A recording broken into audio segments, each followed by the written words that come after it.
Welcome to Chill Chats. This is the kind of pseudo interview series thing that I've been doing for the past couple of weeks there, pumping out a fair number of these episodes. Actually, I'm pretty proud of that. We're gonna talk to Tenshi, an esports caster who's been on the up and coming list for a while. StarCraft 2, Counter Strike, most recently Battle Royale. Just pretty cool guy. Should be a pretty good episode. Should be an interesting one. I think we'll have a lot of cool things to talk about. So let's give him a call. Let's see what happens when we hit this call button. Okay, start video call. Ooh. We'll drag Discord over here. There he is. Hello, hello. Hey man, what's up? Hey buddy, what's going on? Let me turn you up in the mix. Boom, boom, boom, boom. I think we're good there. And we're chill chat screen. Hey, it's Tenshi. Tenshi, how's it going? I'm doing really well, man. Living the good life. Gonna be moving home in like a month, so that's kind of rough. Oh shit. I need to like look for an apartment, but yeah, it's really hard to find a place to live here in Stockholm without it obviously ruining your economy for the next like 50 years. So, I'm thinking about that one a little bit. You know, like how do I solve this? But otherwise, like I'm good, man. Where is home for you? Or is it still in Stockholm? Yeah, it's still in Stockholm, like 35 minutes Oh, okay. away. But like, it's like moving back into my mom's basement. Yeah, yeah. Oh man, I know those feels. At least you're still in Stockholm though. That's pretty cool. You don't have to like completely uproot and reshift. Yeah, thank God for that. Oh man, I'm pretty jazzed to do this one actually because we're gonna get to some topics. I think that we're gonna have like there's just one topic we were talking about it a little bit before we even came on too, just like the concept of battle royale esports. I'm excited to dig into that. I love talking about this stuff, but there's like a lot to work through before we really get there. So Tenshi, because I think I can say with like 100% accuracy. Whoa, Fear Dragon, thanks for the host, man. Big 9-viewer host from Fear Dragon. He's in the chat too. Hype. Aw, hey man, thanks for tuning in. I love you, Ravi. You're still my favorite ravioli. Everybody does. Everybody loves him so much. They're so wrong.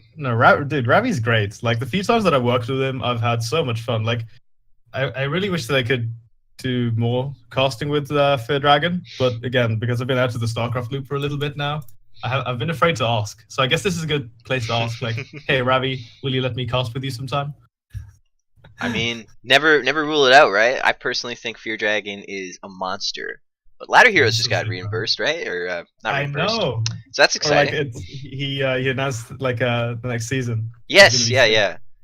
Should be sick as heck. So like you just said, you've been out of the StarCraft loop for just a minute, and this is primarily going to be a StarCraft audience. So anyone who might not be familiar, give us the preamble. Like, what's Tenshi about? Who are you? Oh, who am I? Who are you though? Yeah, I don't know, man. Like, I wake up every day and I'm like a little bit confused. But so I started back in Heart of the Swarm, where I was casting like small Swedish local events. A thing called Uni SL, which was kind of cool for university students only. It's sort of similar to the I think it's Collegiate Star League that you have in North America, but for only like Swedish unis. And then from there, I sort of like moved on, and then I got this deal to work with Joe Laguidis. You might know him working with Nerd Street Gamers now a lot, and like he's been doing a ton of different like esports stuff. Like he's like a jack of all trades when it comes to esports in North America. Cheesadelphia is like the main thing that he's affiliated with, right? But the story was that he was like, yeah, the Chinese scene is really cool, but there's like no coverage.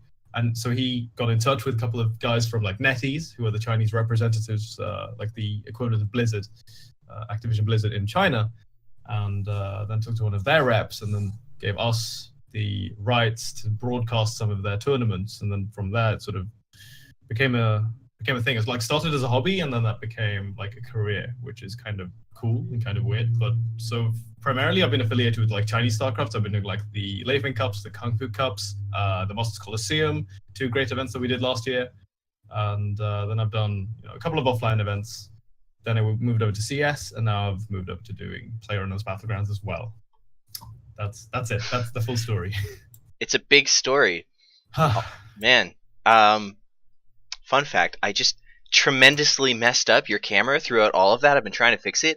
I'm never gonna have that perfect camera angle ever again, am I? I just have to accept this as a fact. I like accidentally maximized Discord, and it was like just your forehead for a minute. I was like, oh crap, and I couldn't minimize.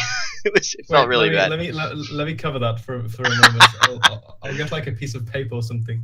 No, man, baby, you're beautiful. You're beautiful.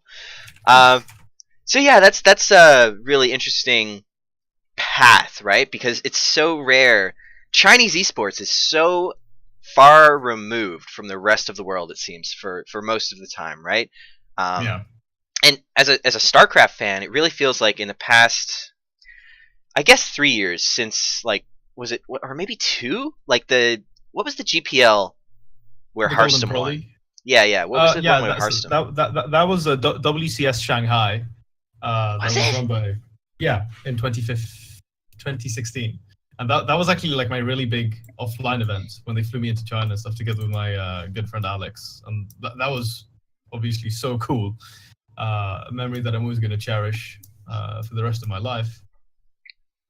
Was that not That a was a, Gold Series though? Was that actually a WCS? that was the WCS event. Yes, it fell in under Wow. the WCS circuit. It was really cool. What year was that? I think 2016. yeah, I'm pretty sure it's 2016. Yeah. That's like that's the moment that I personally mark as the I don't know, just a time period where Chinese StarCraft and the rest of the world started to meld together a little bit more. Like that tournament specifically. Because before that we had like Jig and Ayasanu and stuff like that. They were participating in WCSNA, like in the really old format, but it still felt like very mysterious, kind of, or a little bit of an unknown sort of situation. But actually going there and watching the tournament in China was like a really different and cool experience as a StarCraft fan, I think. And watching Hearthstone one was like literally the most hype ever. Yeah, that tournament was sick, man. Yeah. And I remember watching you, and it was Rapid, and you just Alex, but what was his like tag name? Seweg was his Yes. name, like tall blonde Swedish guy. Yeah, I remember. We had Rotterdam and Pig with us for that one, for the one in 2016, for the first one. I remember looking at you guys and just thinking like, oh man, this is like the next wave. You know what I mean? Like these are this is part of the next wave of StarCraft casters. And I guess unfortunately hasn't been super the case. Like Rapid's really kind of working his way up there.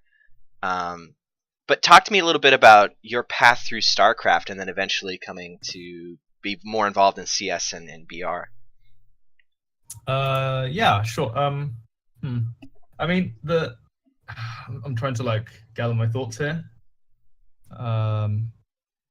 So like we did after that, Alex and I, because we were working together as a duo for a couple of years. He's like one of my closest friends, and like we were having a great time. And then we went and did WSG in China in the spring of 2017, and that's when he announced that he was gonna like drop out from casting because he wanted to go and pursue a career in mathematics.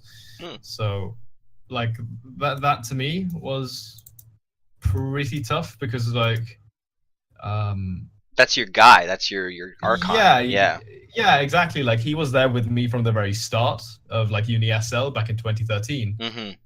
And then, you know, like 4 years later, he's ready to sort of throw in the towel. And obviously, like, I was disappointed from a professional point of view because it was like, yeah, you know, we were really building something very good. But obviously, you know, I respect his decision as his friend because I think it's really important that you go and pursue the things that you want to do, you know? Definitely. But so that was that, which was definitely a bit of a blow to me. But it wasn't like the biggest of deals. I just kept sort of moving forward. Then I started casting with this guy from Australia called Snow is his name. Really cool guy, super chill. And we did like some of the Kung Fu Cups and Masters Coliseum events together. And we had a lot of fun. But then real life sort of grabbed him as well by the nuts. And he had to, you know, like the thing that's kind of been happening to me is that like I've been working together with these people individually. We start finally getting the dynamic down as a duo, and then they have to go and do some like real life shit. And like it's so fucking annoying, you know, because I'm still in this for the long haul, and I'm still like esportsing as best I can. Yeah. And then everyone else is just like bailing on me.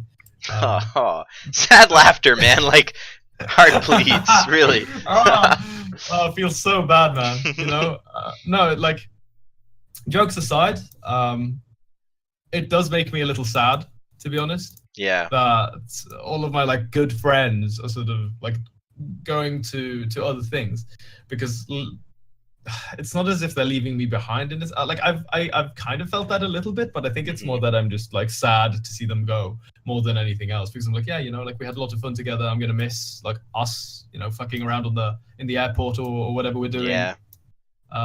Like that sort of thing going on. But gradually, like when Snow left, I didn't really have anyone to go to, you know, for the StarCraft casting. And like I've tried solo casting, I despise doing it. I don't have fun doing it, because then when I have to produce, I have to observe, and then I have to cast and like keep all of those things rolling. Like Wardy is fucking sick, because he can do all of that, and he does that well. Yeah, like, that blows my mind. I don't understand how he does it. Like, and he's been casting so much. So like I have so much respect for Wardy. Had the pleasure to work with him for 2 events as well, and he's an absolute legend. But I can't do that. So I sort of dropped off a little bit, and this was in the summer of 2017, and at the same time, let me just move my microphone a little bit closer. I just turned you up in the scene. Yeah, we'll get you there. Okay. We'll get you. Don't worry. I'm like moving a lot when I'm talking, because I'm very passionate, you know. No, but how do I put this? I like, at the same time as Alex departed from esports and Snow was taking a little bit more space away from it, I got an offer to work with DreamHack, because they just announced their new like circuit called the Nordic Championship that replaced eSport SM, which was the like national championship for like StarCraft champion, Hearthstone champion, CS champion, and they took that to include like all the Nordic countries, and they asked me to do the StarCraft casting for that.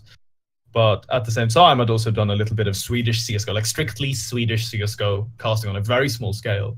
And they asked me, like, do you want to do the CS for this as well? And like that was at the time when I was really getting into Counter-Strike, like playing it myself with a couple of friends.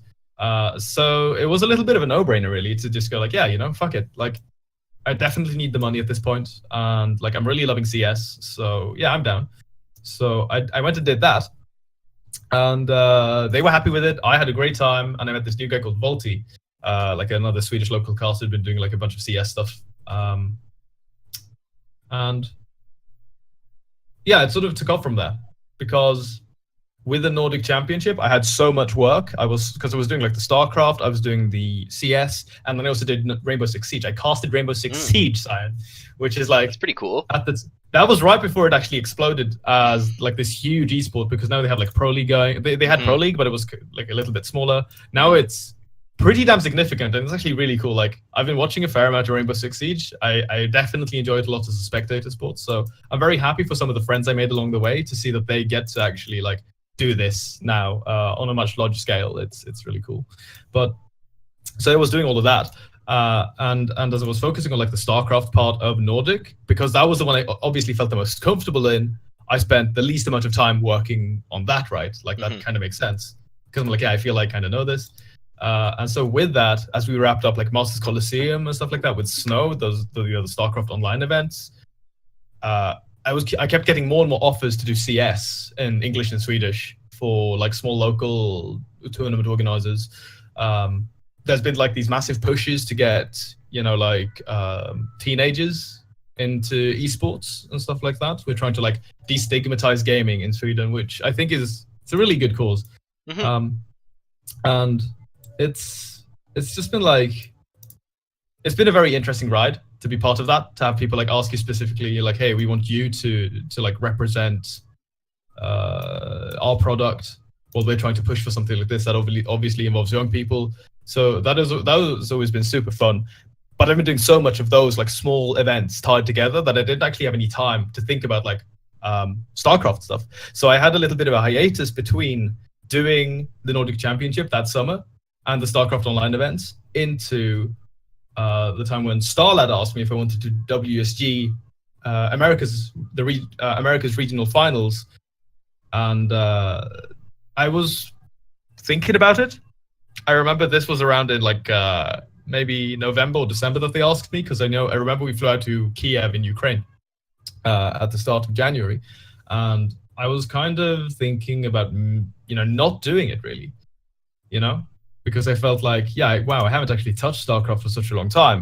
I don't feel as if I'll do them justice. Mm-hmm. But then again, it sort of became a thing about the money, and like honestly, I feel a little bit bad saying this, because I've always generally been very proud to say that, like, yeah, I'm in it for the long haul. I'll do it because I love it. Obviously, I do love this job. I think it's amazing. I'm super privileged and super blessed that I can do this, and live off of it. But I needed the cash, so like I spent some time reading up on things going on, watched some VODs, flew over to Ukraine, met with Rapid and Woody, had a great time, and that actually sort of reinvigorated me a little bit into StarCraft. But then as things kicked off at the year of 2018, more CS stuff came in, and then that fell into obscurity again. Mm-hmm. Because right now, like I'm doing this full time, and I need to put food on the table. I need to pay rent. Like living in Stockholm is expensive, so I needed to do like a lot of these smaller jobs that, like, if I could have it my way, exactly the way I wanted it to be, I wouldn't have been accepting them. But I had to piece things together, and at the same time, like I met more people, and then people like the way I work in Counter-Strike. So I've been doing a lot of CS gigs. And then one of the guys that I worked with frequently through Fragbite, you guys might remember them. They had a couple of StarCraft tournaments back in the day, like 2013, 2012, with featuring players like Morrow and Nani and Cass and those guys, some of the old dogs. But they did a lot of CS stuff. And then one of their guys was a project manager who I worked with a few times for CS, moved over to GLL, Global Loot League, who are currently running some of the biggest PUBG events. They were the ones producing like PGI or PGL. They have their own league. And he asked me like, hey, do you want to try PUBG? And I was like, I don't know, do I? And he was like, yeah, come on, try it. It could be fun. I said, fuck it. Went in, had a pretty good time. And then continuously, that's what I've been doing in the last like 2 months. Wow. Wow. I gave you a whole fucking... That was a lot. Yeah, I'm so sorry, man. I just kept rambling. No. That's super fine. Like, before we went on, I said to you, right, like, I think that it's important to talk to people like yourself in the StarCraft scene, because it doesn't feel like anybody else is doing it. I feel like it's important for me to do it, at least. And like, I think I said this recently. I don't know if it was on stream or if it was in a Patreon vlog or what, but like when I first started doing the interviews that I am doing, like way back, like, well, not way back, I guess like a year and a half ago now, or 2 years almost. The mentality that I had was that I was going to talk to the people who didn't get talked to, like who were sorely, I felt, neglected in terms of interview content, because they're important to StarCraft and we need to hear from them. And it kind of fell by the wayside a little quickly, because I realized that people in StarCraft are tremendously accessible, and I can actually talk to like Rotterdam and In Control, like they can give me their time. But with this series, where it's new and I'm trying to find my feet with this different style of interview, where we're much more laid back and having a conversation more than is an interview, I'm really happy to be able to talk to some of the people who I feel should be talked to, like yourself. And if you want to have a big fucking rant where you go for 20 minutes and talk about everything you want to talk about, fucking go in, dude. Go in. One of the things that you touched on there, though, you got really real so early in this interview. Oh my god. Talking about like people kind of moving on and seeing your friends kind of like go into the next stages of their professional career, whatever it might be. And like, I feel like for us, right, as people who are trying to find their way into esports and who are trying to be on the come up, I feel like that's something that we face down like all the time, and it like feels bad, it feels strange to look at friends who are, like settling in for like the rest of their lives, like 100% definitively, I have this career, this is what I do now, and I'm like, woof. I work on the internet. You know what I mean? Yeah, dude, it's like crazy. Like I have friends that I went to high school with that are like married and having kids now, Yeah. I'm like, please, life, slow down. Yeah, it's oof, I really don't like it at all. Not equipped for this world, dude. Yeah, no, I feel it, man. It's a real struggle. Like, yeah, it's something else. You mentioned there too. You talked about like focusing on different games and how you didn't feel like you could give StarCraft the attention it deserved and everything like that, right? And I kind of thought I just thought to myself for a second there, like, of the StarCraft casters who people and fans would consider like the mainstay StarCraft casters, like tier 1, tier 2, I don't think there's any of them that cast another game anymore. I don't think there's even one. Like, Wolf and Valdez would have been the only two, I think. And like, I guess, does Rapid cast anything other than StarCraft now? I mean, he used to do League, I know, but he did used to do League, but I think he's just StarCraft now. And with SSL not restarting and Brendan and Wolf not returning for that, right? Like, they were the last ones that were really multi-game. I think everybody else is just StarCraft 2 now, right? Huh. No, I think you might be right, actually. Which is an insane thought. That's a crazy, crazy thought, right? That's like a real realization for me. Todd, Tastosis sometimes. Tastosis sometimes, yeah. I think Tasteless has been doing pub in Korea too, right? Didn't they do? Yeah. No, that's actually right. They did. They are casting PUBG in Korea, because I remember seeing a tweet like maybe last week or so. Todd used to do Heroes, remember? Todd does Warcraft 3 now, so that's a good one too. Oh yeah, that's true. That's true. He's moving them into that one. That's super cool, by the way. Seeing that like make a return. Yeah, definitely. That's really exciting. Like, I was never big on Warcraft 3 as an esport. So I'm really excited to like actually sit down and watch some. Yeah, I'm very curious. I really hope that they do like an HD remake of that game. Oh man, hold on. Yeah. Before we dive in, my internet is fritzing up. Streams lagging, dropping frames everywhere. Just gotta wait a minute, let it calm down. Yeah, man. Hopefully it's okay, guys, out there in the wide world. I think we're okay. Internet? That Newfoundland internet, dude. Oh god, it's a meme. It's a stream meme for us. Okay, we should be good. Tastosis cast fighting game. Tastosis doesn't, Tastosis never cast fighting game. Tasteless did a little bit, but I don't think he does anymore.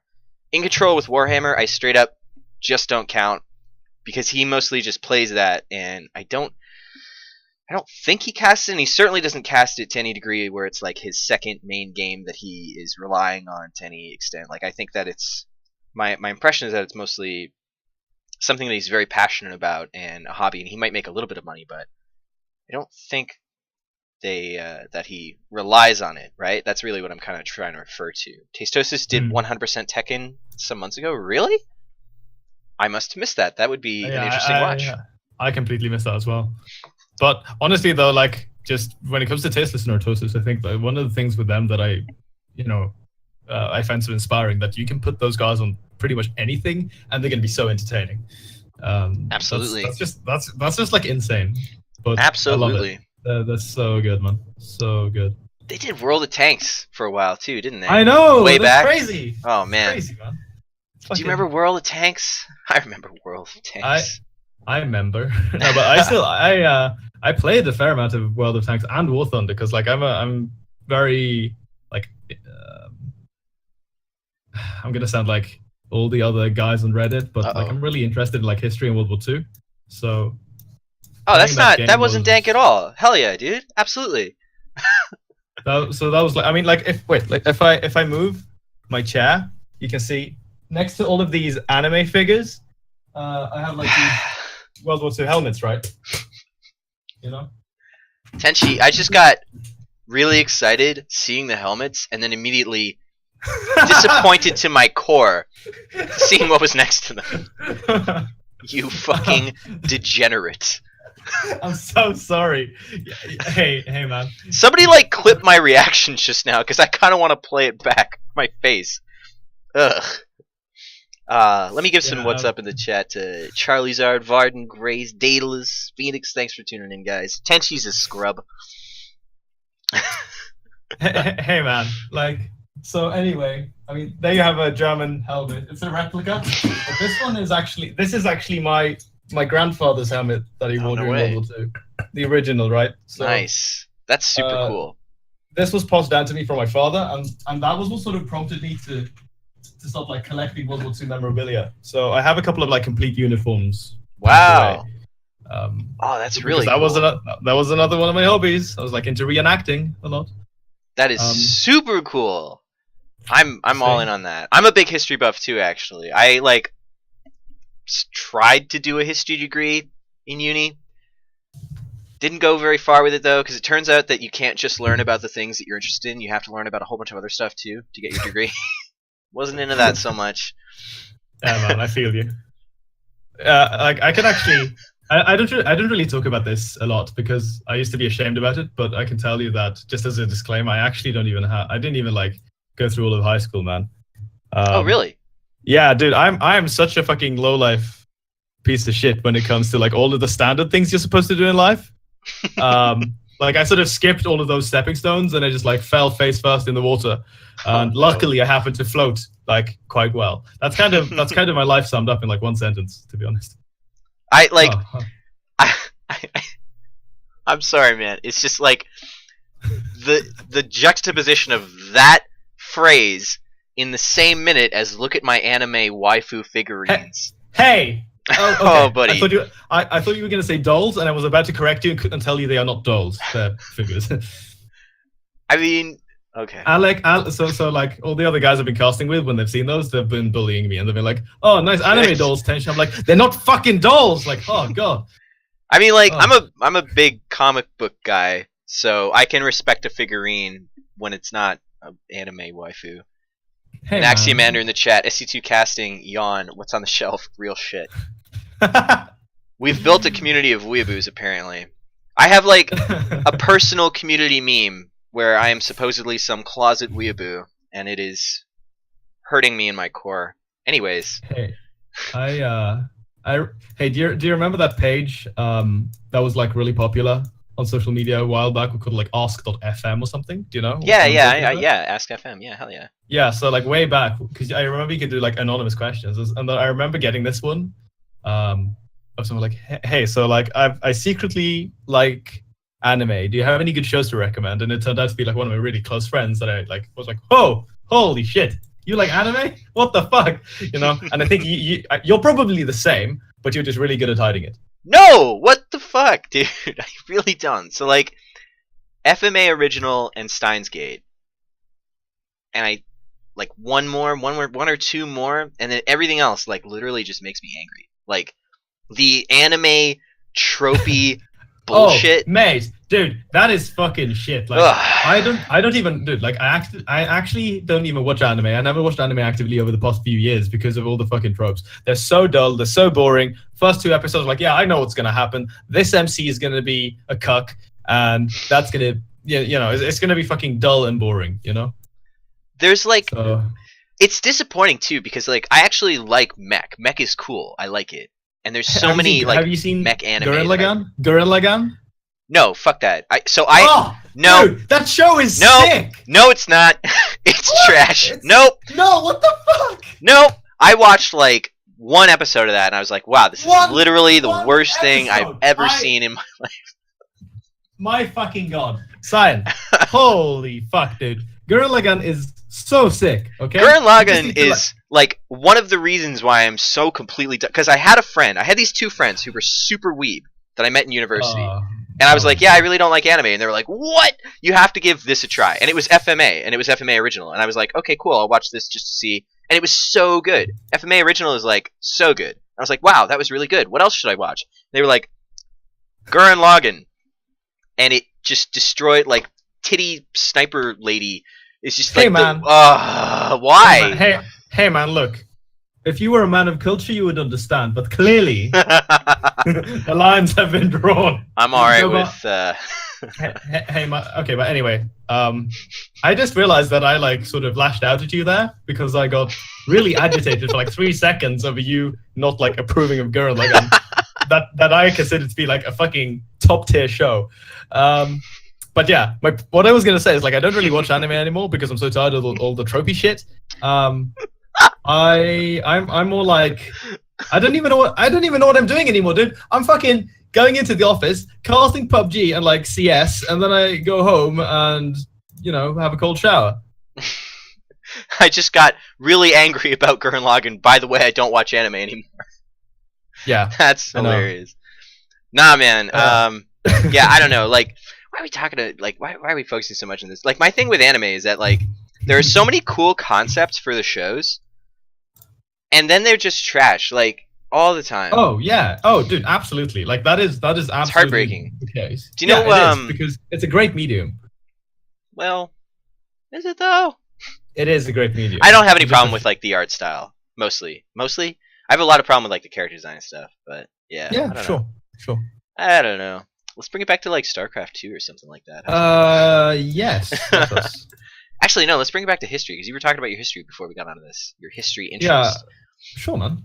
Yeah. So I don't know too much about like Sweden's position during the wars. Actually, that's not something I'm super familiar with. We used to be a fucking sick superpower, man. Like in the 17th century. In the 17th century? Okay. Yeah. King Gustav Adolphus 12? I don't know. I don't remember the name, man. I'm not. Hey, man, listen. Actually, that was pretty good. You just didn't remember the sequel number. Yeah, like because we had so many fucking kings, right? Like you as a North American wouldn't understand because you haven't had like a monarchy. But well, I'm Canadian. Oh shit! Yeah, fuck. You're part of the Commonwealth. Yeah. My guy. God save the Queen. You know. Okay, Something we like weren't that. really we weren't like a superpower, but we were pretty powerful. Like you wouldn't fuck with us. Eventually we got fucked, but you know that's another story. I think that was like I believe that was like 1812 by the Russians. But everyone gets fucked by the Russians. That's kind of just like a given. If you live in if you live in Europe, you get fucked by the Russians at some point, right? Oh no. No, it's true. It's true. Like, but so like I've kind of focused on like World War I and World War II. Sort of getting more into contemporary wars as well. Like it's war history that to me sort of stands out the most. That I'm really intrigued by.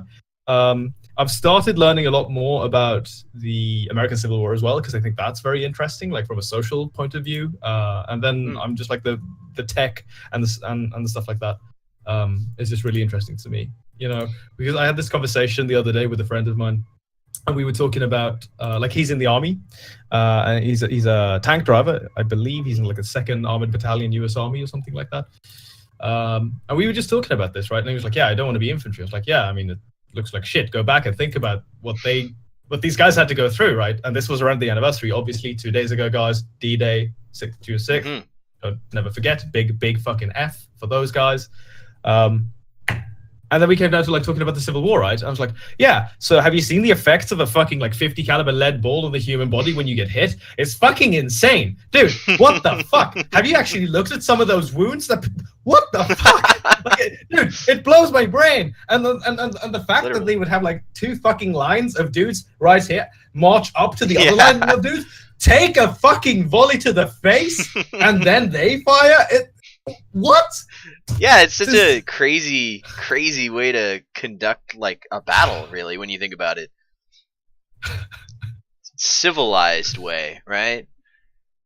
Yeah, I am deeply interested. I'm not really into the stuff before, like, I guess the 19th century, because no, that's what I'm just recently getting into. Like, because for me, for the most part, it's like World War I and World War II. Yeah. Like that whole period of time too is so fascinating, right? Like the build up to World War I itself, and everything that went on there. And it's like really important to the history of like my country and then my province too. Like in World War I, there was the Somme, right? Within the Somme there was right? Holy fuck. So I live in the province of Newfoundland, Canada, and we were not a part of Canada at that time. We didn't join Canada until the 40s actually. And we had like our own regiment that went across and everything. And during the Battle of Beaumont-Hamel, which was in the Somme, it was during the Somme. It was some ridiculous number that I can't remember offhand, which I'm kind of ashamed. But like 90% of the people in the battalion were not able to report for duty the next day. It was like 10 guys that were actually still standing after that, which is like such a huge, because we're a very small province. That's like a huge portion of young males who just like were completely out of commission at that point. So like World War I, World War II is just such a fascinating period of time and so important to the country too. But really beyond that, no, like the thing is, I've been sort of grinding myself dull almost to a point of looking at these 2 wars. So that's why I'm sort of deviating out a little bit more, because I'm staying within the framework of like war history. and the details about that. Like I really get hung up on some of the details, the technical details, because I think they're like really interesting and really cool. So like I'll sort of get stuck on maybe like a particular battle for a couple of months and just sort of go through all of that and then move on to the next, while I'm still sort of retaining like a fair amount of interest of looking around the whole like the overall war, the overall conflict. But while I'm focusing on like this one specific battle, like obviously cliche, the Eastern Front, guys. Ooh, good place to go on holiday. You know? The poor. Sure. I won't say the poor. I mean, Germans, actually, no, we won't say that. I have a lot of American friends, and I have to deal with this fucking shit every single time. Every like fucking 4th of July, they're like, America won the war. Fucking, you know. Oh my god, dude! I don't like how this pisses me off too. Like they joined both of them so late, and they like I can't. This is the kind of thing that like we could bitch about for probably hours off stream, but I don't want to offend the Americans in the chat, so we're not going to talk about it now.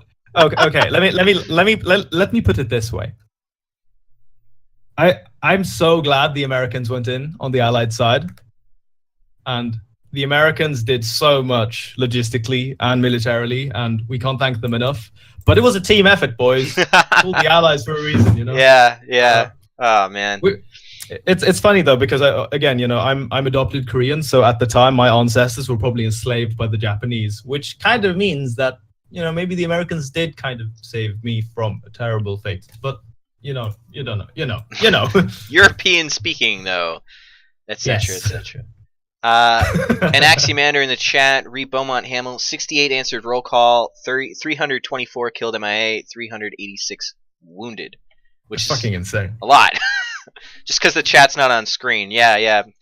War history is such an interesting part. Like the thing that kneecapped me in my pursuit of like a history degree was having to learn about like the Enlightenment era and a whole bunch of stuff that is just like, wow, this could not be any further removed from what I actually care about, you know?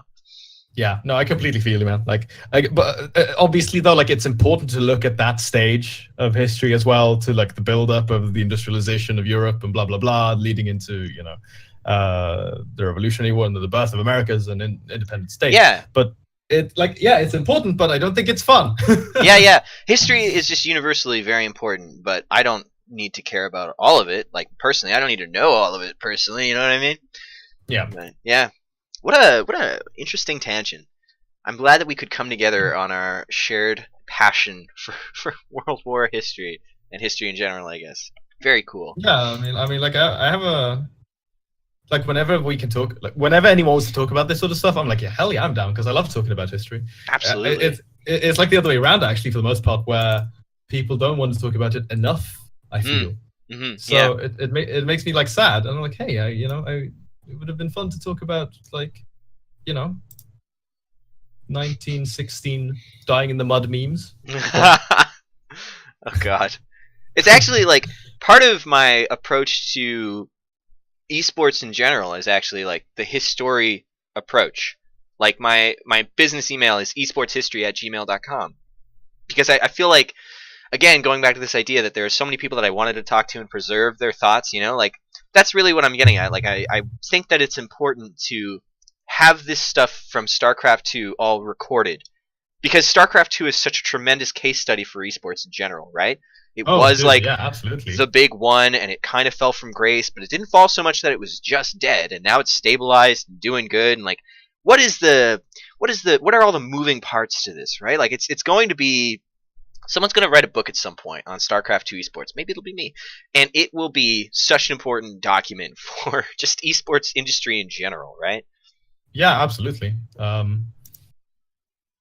Which is like, it makes me really happy to see, because I remember seeing like a couple of tweets. I think it was like around last year. I don't know what the context was exactly, but it was just like, the big CS boys like Thorin and like some of the CS players. I think it was like Fallen from SK, who were watching. Yeah, they were watching BlizzCon. That's what was going on. These fucking CS monsters who are making so much money right now. Like, have you seen the prize pools for like E-League and like FPL and all that stuff going around? They're like $1 million prize pool, like twice or thrice a year from those tournaments alone. Like, there's so much money. There's so many businesses and investors in that, and the fact that they go back and care about StarCraft and and they tweet about it. I loved that. Like, it made me so Mhm. happy, because to me it felt as if they were sort of acknowledging the roots of all of us, you know? Yeah. I think that's something. It makes me a little sad too, though. At the same time, like the roots of StarCraft run so deep in all of esports, but at the same time, it seems like a lot of the time it doesn't run deep enough. Because I've encountered people who are like big content producers in the world of esports, like big writers, big journo types, right?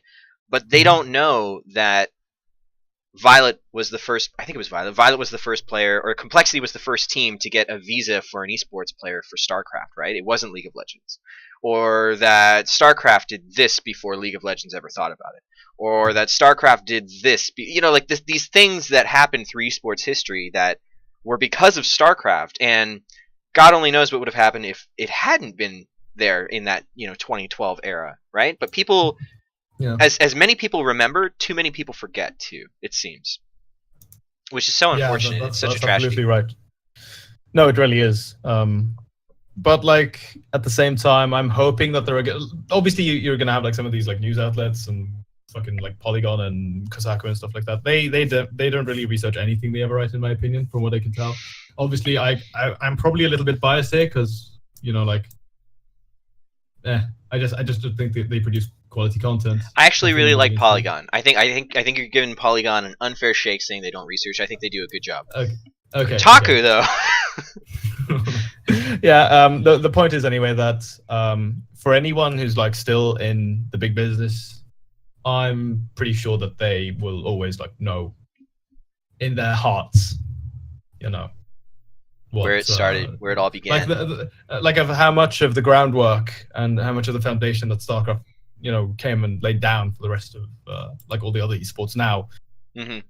Like it was kind of like with I guess with like Legacy, not Legacy of the Void, Wings of Liberty.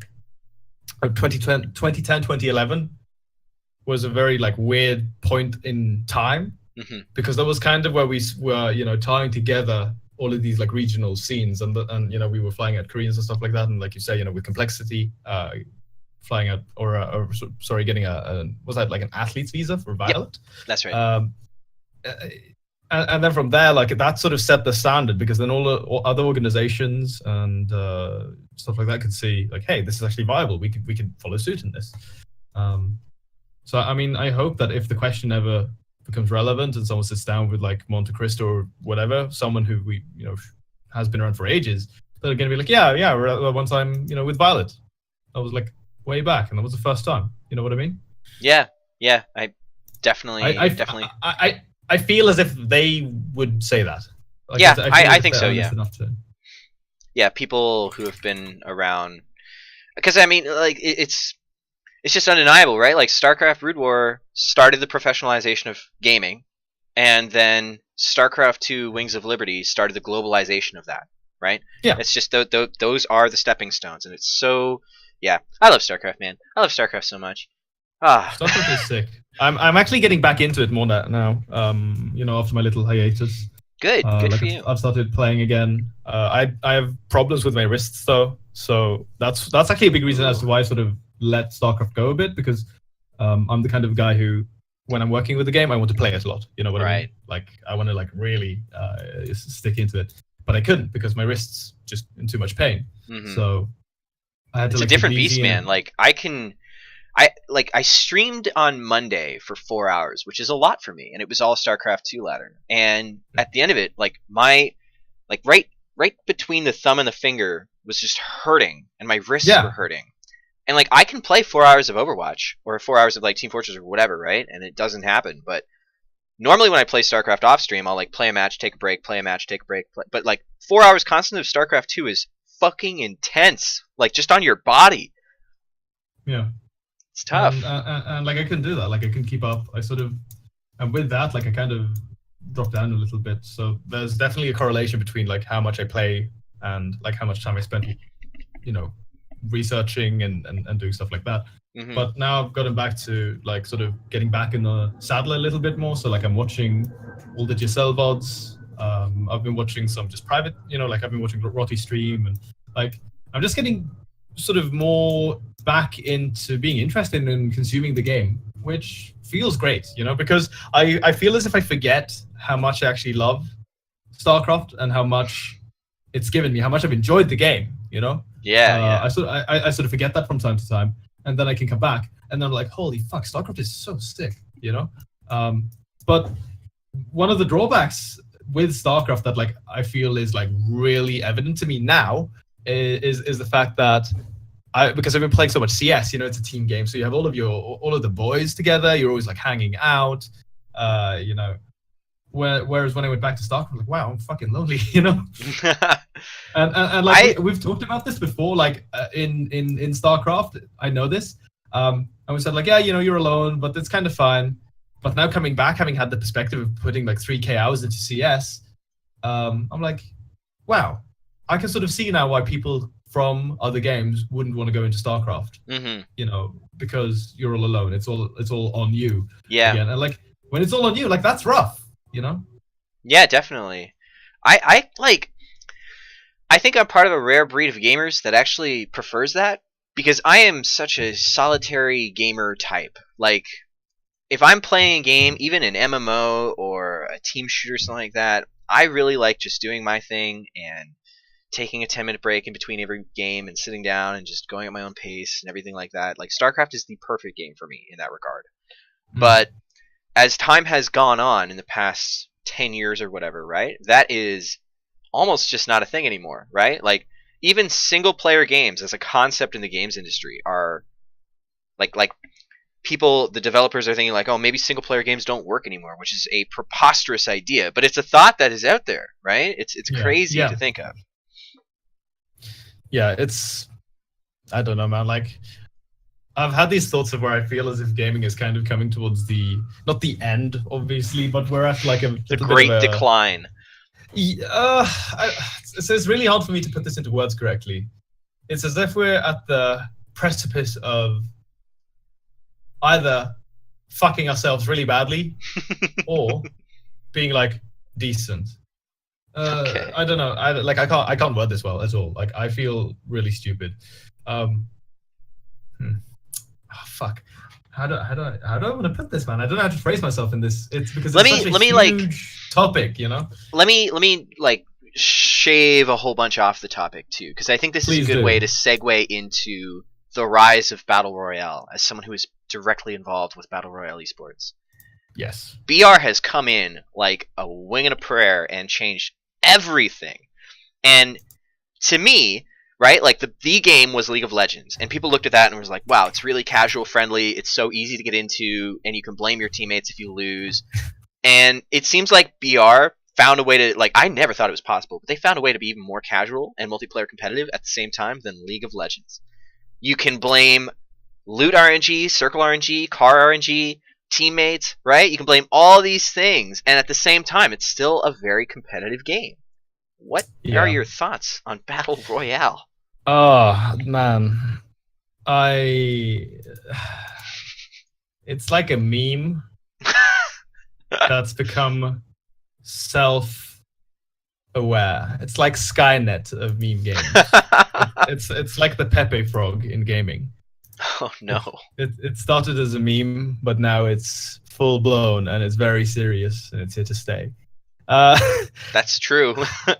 Fuck, man. Like, I have very mixed feelings about it. And you cast it. Yeah, I know. Okay, it's don't get me wrong. Like, the casting of PUBG I've actually had like genuinely a lot of fun. Because there is obviously a skill ceiling in the game that you can reach. One of the players, I'm sure that anyone who plays like PUBG or like Battle Royale games at all knows who he is. It's Shroud from Cloud9, who obviously, if you've watched like his stream, if you've watched the shit he does in the game, it's just like fucking mental, like how good he is, and that's like really entertaining. That's fucking content right there. But you don't really see that very often. Like, it's very rare to have anyone play like that consistently. So like with most of these players that I'm casting, with many of these teams, for the most part, there's a little bit of structure to certain things, like the way they decide to go with the looting paths or like their rotation paths, which is like, yeah, let's go from this building over to this other compound on the other side of the map. Like there are a few of these things that are planned out, and then from there you have the random element of like, is there going to be anyone waiting for you there, which is like it's just like part of the game. Mm-hmm. Which is part of what makes it exciting, like because it's unpredictable. You don't know what's going to be around the corner, but it's. I feel like it's in such a weird place, man. Like it's. Yeah, definitely. For me, I feel like Battle Royale streams are really good. If you have like a Shroud or a Ninja or a Summit, someone who is going to land and get stream sniped by a ton of people trying to land in the same area, and then they go nuts, pop off, kill 12 at the beginning of the game, right? That is some hype stuff. That is so fun to watch. I love it so much. Everybody loves Shroud. Come on, right? Yeah, of course. That's so different, though, from the actual Battle Royale esports, because in Battle Royale esports, all the teams are directly trying to avoid one another in those opening 5 minutes before they get looted. They don't want to die to RNG loot spawns, right? They want to safely loot and rotate around and then catch people as they're looting at like actually full geared, right? And it's such a they're almost just different games, right? Between the streamers and the actual competitions, it's just two different games. It's so weird. Yeah, absolutely. And that's, as you said, like at the start, it's a game that manages to be like both casual and competitive at the same time. It's sort of walking on a very interesting line right now, with, to a certain degree, like in certain scenarios, you'll see like one foot sort of trip over the other and fall over to one side. Mm-hmm. I guess that like overall as a genre, like I personally really enjoy it as a genre. I used to play the old, like in my head at least, like the original Battlegrounds. Arma? Yeah, the Arma 3 mod.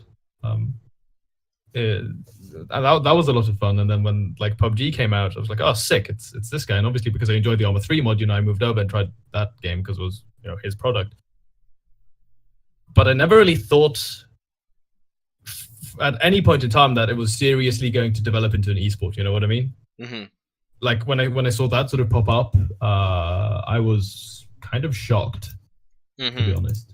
Because it's been such a weird path for Battle Royale as a genre too, because you had H1 like completely explode, and everybody was playing H1, but then PUBG came out, and it was like, oh, this is just better, and everybody started playing PUBG, and now Fortnite's come along and kind of done like. The pub community is still bigger than the H1 community, but Fortnite's really come in and been like, we are the BR that you want to play. And I like it's almost impossible to think that there won't be another one, right? Like it just seems like everything is continually getting refined and made better and improved upon. Maybe there's another one that comes in here. Maybe it's possible. Unlikely, but possible, maybe. I mean, everyone's trying to throw out a product with some sort of, player, like battle royale concept, right? You see all of these studios trying, like, what is it called? It's not Clash Royale. It's it looks more like Fortnite in like. Realm Royale. Oh, Realm Royale, yeah. I mean, like the concept is the same. You're just seeing it all over the place. Yep. So everyone's just trying to get in on this one, as quickly as they can.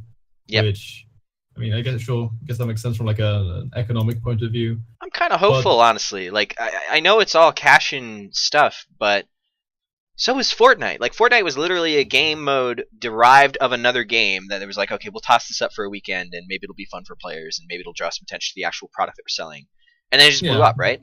Like, if Call of Duty Battle Royale manages to be amazing, and an even better, like, more seriously toned game than PUBG and H1, hell yeah! I don't know, man. Like after Call of Duty World War II, I'm sort of like, I'm kind of excited.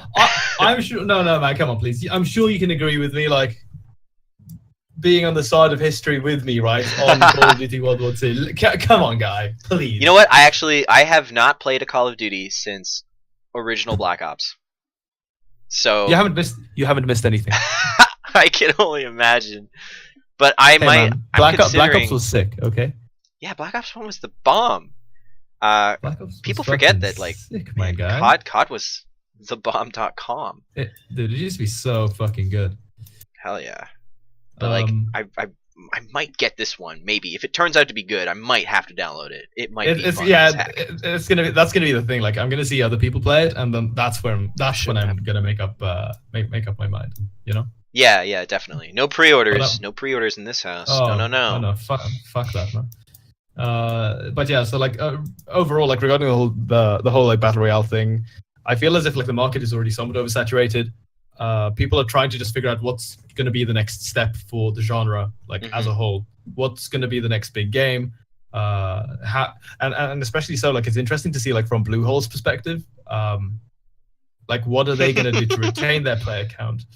Actually, so Varden Grace in the chat. This is a good time to talk about this. Just the mention of Bluehole. What do you think about PUBG's lawsuit against Fortnite? Oof. Oh yeah, shit. Oh fuck yeah, they're doing that. That's a meme and a half, my dude. That is a very juicy meme. So okay, I haven't read any details regarding the lawsuit. I've only heard this. You know, like I've seen it go around on Twitter, like Bluehole sue Fortnite. What are they suing them for specifically? So is it that they've stolen the concept idea of battle royale? No. So Bluehole licensed the Unreal Engine from Epic Games to make PUBG, right? It's on Unreal, and Epic makes, like, if Epic hadn't blown up with Fortnite BR, they would be a game company that really just makes an engine, and they make their money from licensing the engine because everybody uses Unreal, everybody knows Unreal Engine. Mm-hmm. Bluehole is alleging that Epic Games ripped assets from Pub to make Fortnite directly, like ripped code. Yeah. It's not like the concept of battle royale or anything like that, because at that point there's no hope in prayer. Like, sorry, there's no hope in prayer. But the really interesting thing about the lawsuit that's brewing, right, is that conceivably Bluehole could win. Bluehole could win that lawsuit, and then what happens to Fortnite?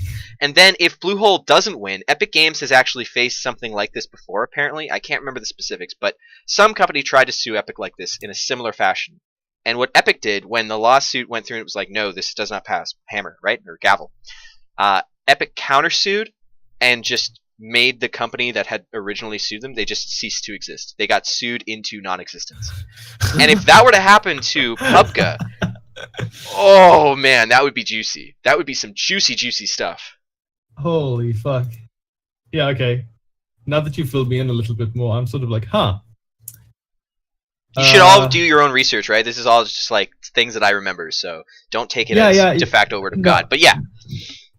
Yeah, but I mean, like, if that's the case, I kind of want to see it go down where Epic gets the countersuit. I get the feeling is like what would happen, like all the players that are playing Fortnite right now, because again, you know, like you kind of had this like weird rivalry going on between Fortnite and PUBG players, is that they're probably not gonna remember. Lots of these guys playing Fortnite are people who used to play PUBG.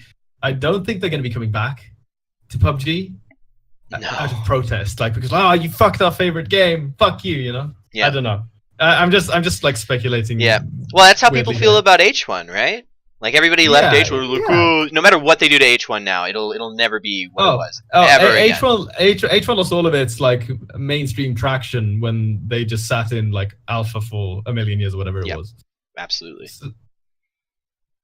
I actually kind of like H1 a lot, honestly. I really do. Yeah, I don't. It's not for me, man. I like watching it. I don't like playing it. I like watching it. It's just super arcadey. It's like, it's what I want. So like when I started playing PUBG, like I fucking loved it, man. Like it was crazy. I could sit up for like 2 or 3 days just playing it non-stop. You know what I mean? Yeah. But then how do I put this? I like grew a little bit tired of it because of the bugs, and the optimization was obviously absolute dog shit. It's actually a lot better now, because they've patched a lot and they've like had like hotfix patches and stuff like that for all of the random crash shit. You can actually get into lobbies now without DCing. So like from an esports perspective, or like in terms of like how user friendly it is for us who are trying to make something out of it, it's way better. And like that's obviously great. But it used to be such a shit fest. Just a couple of months ago that I was like, fuck this. I need to like find something else. And I actually started playing Escape from Tarkov by Battle States. Oh yeah, I've heard of that. A Russian developer, and that game also has like a ton of its own issues. But that sort of made me realize that like I enjoyed PUBG because of the fact that like the gunplay in PUBG is still like decent, and it's still focused around gunplay and around being able to actually aim and control the spray. Whereas a game like Fortnite is more about being able to like build well. Like on top of that, obviously you need to be good, but the building is a huge element of the whole like of the whole gameplay, and I'm not about that. Like I'm about the guns, man. I'm about the fucking doing tactical shit. So when I started playing Escape from Tarkov, which is actually very, I would say like it's probably one of the better games I've played to get like, in terms of that and sense, if we exclude like Arma 3, which I've spent a lot of time on as well. And then I went back to PUBG from that. I was like, PUBG is kind of arcadey. Wow. So I sort of got like similar feelings because when I was playing PUBG and I looked at Fortnite, I was like, well, yeah, Fortnite is really arcadey. And then I went from Tarkov back to PUBG. I was like, wow, PUBG is kind of arcadey. But I've developed crazy. like a new, like it's, I don't know, man. It's crazy to think about. All over the place. PUBG arcadey. That, I mean, it is to me. Having never played Escape from Tarkov and having no base comparison or whatever, like. But did you play Arma 3 a lot? No, I've barely played PUB, to be fair. I'm on a 2012 laptop, dog. Oh shit! Okay. I get like, hey man, 19 FPS peak. you need to have at least a $3,000 PC to be able to run PUBG at 30 FPS. You know. Exactly. Oof. Oh fuck! I hope Bluehole don't like fucking sue me or something as well. Yeah, ban you from casting. Oh, feels bad, man. I was a little disappointed. I haven't watched very much PlayerUnknown Battleground esports in the past like 6 months, but when it first started getting on the go, there was Gamescom and then there was IEM Oakland, right? Yeah. Oh yeah. Yeah, and I remember at Gamescom just thinking like, wow, this is actually really bad because the observer, there's clearly only one observer, and we're looking at a guy like looting a room, and there's obviously fights happening all around the map because I can see the kill feed. And then Gamescom came around, and I remember hearing from Apollo and Kalaris that there was like really cool stuff planned to help with the observing and everything like that, and the spectating and everything. I was like, okay, cool, I'm really excited for this. And it just didn't feel any different. It felt the exact same. Like we're watching people drive through the map right now. They bring up the mini map, and there's like 3 instances of shots being traded between teams. And I'm like, why aren't we watching that though? Has it gotten better? Absolutely. Nice. It really has, I would say. Like the observer interface is so much better now. Like it very clear with distinctive colors for each of the teams, and you can get like a comprehensive team list to see like who's alive and who's dead for the team. So like you can get all of this like information that you need on hand like way quicker, which obviously is great. I mean, I agree with you. Like initially, it was just again, I was like, oh my god, this is such a meme. But this was before I started working with it. But even so, when I just started, it was still kind of bad. Yeah. And I'm someone who's like very vocal about my opinions overall about things. Mm-hmm. And I was like, yeah, guys, this is what the fuck. Because like everybody was always talking and still is talking about how like bad Overwatch is to spectate, how hard it is to watch Overwatch, and how difficult it is to understand what's going on. And I always thought like, yeah, but like PUB's just boring to watch because they it's just so much action is missed, which is so unfortunate. So it's good to hear that they're improving as time goes on. Maybe I'll try and watch some more, taking some VODs this weekend, maybe between E3 stuffs. So yeah, man. They have done. I would definitely say they've done a lot to improve the state of the game, not only for the players but also for the observing and production part of things, which obviously it was like much needed. But they've actually done a pretty good job in that. Good to hear. And one thing they've done as well that I actually think is very important to acknowledge is that they've actually listened a lot to like the tournament organizers when they come in after an event with feedback. Like, yeah, we would really like to have these and these assets available to us. Like in the context of that we can run a smooth production, so your game doesn't look like an absolute dog shit. Right. And Bluehole were like, oh yeah, that's probably a good idea. So they listened to them, implemented that pretty quickly, and they've also been like very consistent when it comes down to implementing like fixes for like we just released a big patch. Now people are getting this random crash for some whatever reason, and they've been really fast and just jumping in, releasing a hotfix to get that done. And that's something that I've actually always been relatively consistent on. And so, I mean, I have to give them credit where credit is due. You know, I can't just shit on the game. Try as we might, right? As hardcore esports pundits, gotta shit on the game most of the time, at least.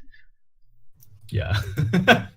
So what's coming up in the world of Tenshi? Like, I saw WSG got not announced, but like registered or something the other day in China, and they are going to do StarCraft 2 qualies. So it looks like StarCraft 2 is back in WSG. Thank the Lord. Feels good, man. That's gonna be sick. Well, do you have any like solid plans for anything coming up that you're casting in any game? I have a project that hasn't been announced yet that I'm going to be working on that I can't talk about yet. It's going to be coming up in about a month or two, so that's going to be cool, I guess. I fucking hate when you're like, yeah, I'm under NDA, so I can't actually say anything. So it's like so pointless. It would have just been better for me to just not say anything at all. Announcement of an announcement. Yeah, it's so stupid. I hate when people do that. And then I just went in and did the same thing. But I mean, honestly, I highly doubt that I'll get to do any WSD stuff in the near future because, again, I'm not one of the prime candidates for doing any of those things now because I'm sort of out of the StarCraft loop. I'm going to be getting back into it. We've got Masters Coliseum coming up shortly for the 3rd season, and I'm actually gonna jump on that one and I'm gonna do all of it. Nice. As much as my schedule allows. I just really hope that they haven't scheduled it around anything where I am signed for another project, like contractually. Because then, if I am, of course, I need to go do that first and foremost. But otherwise, like I'm doing local stuff for CS. There might be. We just had the announcement of like the Swedish Esports League, which is going to be a pretty big push again with the younger generations for CS:GO. I believe they've got like $250,000 SEK, which is about equates to $2,500, $30,000, which is going to be focused on like amateur teams playing to try to sort of get into the spotlight a little bit. Because I mean, I'm sure you know this. Just thinking back on like StarCraft days, right? Sweden has always been like a fucking bastion of esports talent, man. Yeah, we've had a fuck ton of really sick players across the board in like all esports. Yeah, definitely. I was gonna say too, like you must feel a little bit lucky to be based out of Sweden to have. Oh hell, dude! I mean, like, oh, hashtag blessed. I might be the only StarCraft 2 esports fan on my island. It is entirely possible, actually, which is sad. That must feel bad, man. It does feel bad. I've tried to get my friends into it so many times. Anyways, yeah, just like having local opportunities must be so huge for you. Yeah, that has been so important for me in order to make this a viable career, to be honest. Because like if I was in any other place, you know, like locally, that didn't have this sort of infrastructure and support. And remember, like where esports is so socially ingrained and so accepted, thanks to like the CS guys, I wouldn't have been able to do this. You know? Yeah, very cool. It's just not like in the cards for so many other people out there. So I'm extremely privileged and extremely happy to be able to get away with this. So I guess like thank you NAP, thank you Fnatic for like laying the foundation for me. Thank you Naniwa and Jinro. Hell yeah. There it is. Jinro's actually before my time. I've never taken in a Jinro match ever, actually. Never? Oh Never. Man, not even once. My guy, you have to go back and watch some of the games from MLG. Really? Why not GSL? Because he's like the biggest 2011. GSL memer ever, right? Or yeah, was that Jinro versus Choya? I think that's GSL 2011. Don't remember what season. Classic fucking moment from back in Wings. Nice. I will probably check those. I don't know. I gotta watch like all of GSL this season too. I have to try and find the time. I want to give a quick shout out here. Lincoln Park Toss, thank you for the sub. I want to resend this remote because it didn't make the sound. Is it gonna do What's it like to hold the hand of someone you love, interlinked? Okay, well, it did it that time. I don't know why it didn't do it the first time. Who knows? What? I don't know. Also, hello, Vintage Crispy, the chat. Big shouts to all the friendos. Thanks for coming in. Yeah, man. So, Tenshi, we've been talking for a while. I think it's we've crossed the 1 hour mark. Is there anything you wanted to hit on? I'll go forever, man, if you want, but I don't want to keep you forever. I don't know. I guess if Fair Dragon is still around, if you ever want to like hold my hand as I come back into StarCraft a little bit, if you will have me, then I would love to join you for some stuff. Bless. Just let me know, man. Let me know, my guy. And otherwise, I would love to have you for some of the events that I'm going to be doing coming up shortly, because I know that you and I had a lot of fun when we were casting last time together. So, yeah, just hit me up, Nice. baby. Nice StarCraft fam. I always find that, like, as someone who is, I guess, freshly trying to integrate themselves into the StarCraft 2 professional family, people are really accessible and people are just really nice. I'm lucky, I think, that we're StarCraft like that. Very lucky. We have the best community. StarCraft is like the best, hands down, across the board of all the esports communities I've been like involved in, and by now those are quite a few. StarCraft are just the best, man. Like I don't think I've met anyone in StarCraft that has been like unpleasant or like, Yeah, definitely. But that's of course because I don't ladder on any GM. But oh man, dude, ladder has been so fucking toxic lately. I don't know what it was. I logged on last night and it was like really late here. It was like 1 a.m. or something like that. I was playing my games. Everybody was playing on like unranked alt accounts. It was terrible. And no one was GGing. Literally no, like if you're playing, I'm sorry man, if you're a fucking Masters 1 player in your Diamond 2 Smurf account, unranked, and you don't GG if I beat you, you have a problem in your real life. You need to go talk to somebody or something. Like, holy shit. There's my daily dose of salt intake, my sodium. Alright, buddy. Well, give us a quick social media plug and stuff. You just posted my chat. Everybody click through, follow if you're not following. Oh shit. But, yeah, I'm Tenshi Talks. I'm Tenshi Talks on Twitter, and I talk for a living. Hell yeah. Yeah, that's. I don't know. Is that it? You don't want to nothing else? What do I say? Tenshi SC2 on Twitch TV. Oh fuck yeah! I'm Tenshi SC2 on Twitch TV. I don't really stream that often anymore because I've been a little bit demotivated. That actually, by the way, the reason I haven't been streaming is because one of my very good friends who I was streaming a lot with, we kind of had to break up, so I was really bummed out about that. So I didn't feel like streaming for a long time.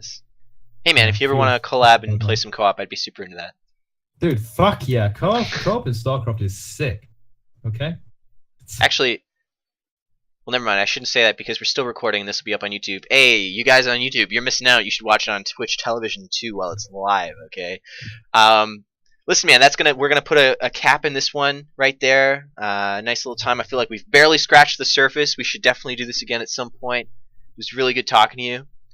Yeah, thanks, man, for having me on. It was a pleasure. Oh, absolutely. It was so good. For everybody out in YouTube land, check me out, twitch.tv/CyanEsports. And if you really like the product, patreon.com/CyanEsports. You can support everything that I do, and it would be so appreciated.